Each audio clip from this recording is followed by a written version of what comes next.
Happy Tuesday, chikahan ng mga kapuso! Booked and busy this October si Bianca Umali, starting off with her endorsements and upcoming projects. At sa gitna niyan, hassle pero kakatuwang experience ang ibinahagi ni Bianca dahil sa traffic sa Metro Manila. Makichika kay Lars Santiago. Dahil sa traffic sa Metro Manila, 3 oras na stuck sa biyahe si Bianca Umali mula Quezon City papuntang Taguig. In full glam, nagpasaklolo na si Bianca sa motorcycle riding app para umabot sa contract signing ng bago niyang endorsement.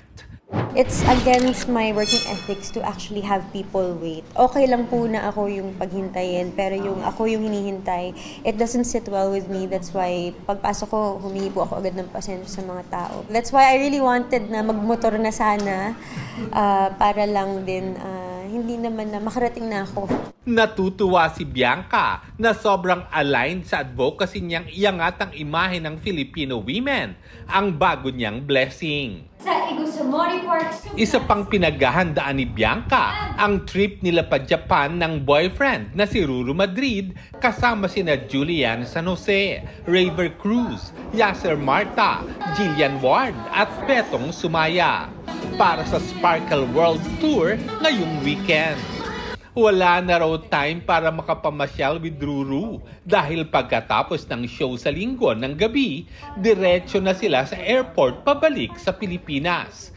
Sa Lunes kasi ay may shooting si Ruru para sa GMA Pictures MMFF entry na Green Bones at sobrang dedicated raw si Ruru sa pelikula nilang ito ni Dennis Trillo. Si Bianca naman, mag-e-empake lang para sa kanyang flight papunta namang Nagoya, Japan para sa shooting naman ng pelikula niyang Dango. Actually, very low-key pa lang kami ngayon, but we already flew to Thailand to shoot the parts of the movie in Thailand.